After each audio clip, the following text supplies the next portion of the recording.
गट्टू चिंकी की पतंगबाजी। मकर संक्रांति का दिन था। मम्मी किचन में बिजी थी। पापा सोफे पर बैठकर टीवी देख रहे थे और गट्टू चिंकी पतंग की तरह हॉल में इधर उधर तैर रहे थे। पतंगबाजी करने के लिए दोनों बेसब्र थे। पापा चलिए ना पतंग लाने। हाँ, बस 5 मिनट। न्यूज़ देख लूं फिर चले जाएंगे। कल कह रहे थे कल जाएंगे, आज कह रहे हो बस 5 मिनट। तभी हाथ में रंगीन पतंग लेकर सोसाइटी के बच्चे आए और गट्टू चिंकी से कहने लगे, तुम दोनों पतंग उड़ाने नहीं आ रहे हो? हम सब ऊपर छत पर पतंग उड़ाने जा रहे हैं। ये सुनकर गट्टू चिंकी और ज्यादा नाराज हो गए। तुम सब लकी हो यार, तुम्हारे हाथ में पतंग फड़फड़ा रहे हैं। हमने तो अभी तक पतंग भी नहीं खरीदे। अरे जल्दी जाओ, नहीं तो सारे पतंग खत्म हो जाएंगे। ऐसा कहकर बच्चे अपनी अपनी पतंग लेकर चले गए। 5 मिनट खत्म हो गए और पापा बोले, चलो बच्चों पतंग खरीद कर लाते हैं। गट्टू चिंकी खुश हो गए। हाँ पापा जल्दी चलो। तभी मम्मी ने किचन से आवाज लगाई, अरे कोई तो मेरी मदद करो, त्योहार का दिन है, अकेले क्या क्या करूं?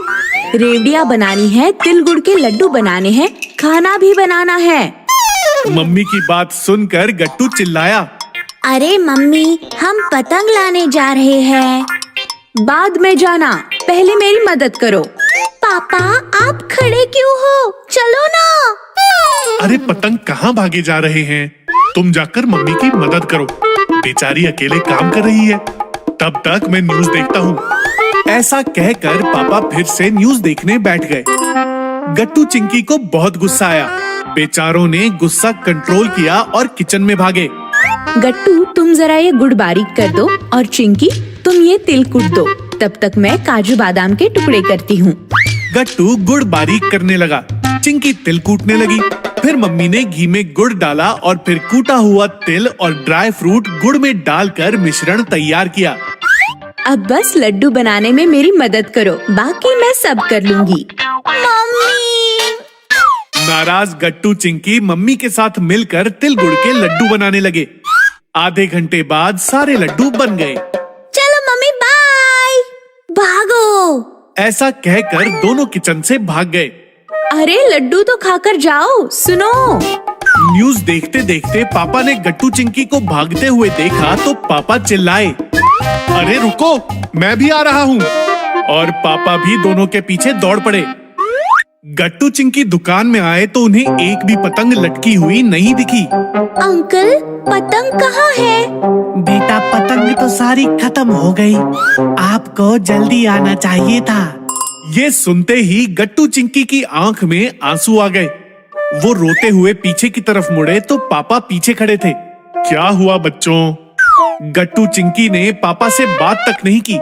दोनों रोते हुए घर की तरफ भाग गए। गट्टू चिंकी घर आए तो दरवाजे पर मम्मी खड़ी थी। क्या हुआ, नहीं मिली पतंग? हमें किसी से बात नहीं करनी। ऐसा कहकर दोनों गुस्से से अपने कमरे में निकल गए। थोड़ी देर बाद हाथ में एक बैग लेकर पापा आए तो मम्मी पूछने लगी, क्या हुआ बच्चों को? दोनों काफी गुस्सा है।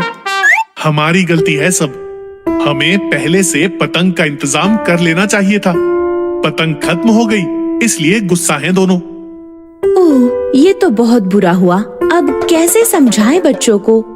ये आपके हाथ में क्या है? कुछ नहीं, दुकान से कुछ रंगीन कागज और पतंग का सामान लाया था। देखते हैं बनाकर, बने तो ठीक, नहीं तो क्या करें। ये तो आपने बहुत अच्छा किया, मैं पतंग बनाना जानती हूँ। क्या कह रही हो? बात बन गई फिर तो। फिर क्या था, मम्मी पापा के साथ मिलकर पतंग बनाने लगी। मम्मी ने सारे सामान का ठीक ठीक उपयोग किया और 5 पतंग बनकर तैयार हो गईं। आप बच्चों को लाइए, मैं छत पर जाती हूँ। पापा बच्चों के कमरे में आए। गट्टू चिंकी रो रहे थे। पापा को देखकर दोनों और गुस्सा हो गए। पापा प्लीज आप जाइए, हमें आपसे बात नहीं करनी। मैं तुमसे बात करने नहीं, बस ये कहने आया था कि ऊपर छत पर तुम्हारी मम्मी पतंग उड़ा रही है। ये सुनकर गट्टू चिंकी चौंक गए। क्या सच? तुम खुद चलकर देख लो। गट्टू चिंकी पापा के साथ छत पर पहुँचे तो मम्मी पतंग उड़ा रही थी। गट्टू, चिंकी, आओ, कितना मजा आ रहा है। मम्मी, ये पतंग कहाँ से लाए आपने? तुम्हारी मम्मी ने खुद बनाए हैं, एक नहीं 5-5। सच मम्मी, आपने कैसे बनाए? जैसे तुम दोनों ने तिल गुड़ के लड्डू बनाए। चलो पतंगबाजी करते हैं। फिर क्या था, गट्टू चिंकी भी पतंग की तरह हवा में तैरने लगे और मम्मी पापा के साथ मिलकर पतंगबाजी का आनंद लेने लगे।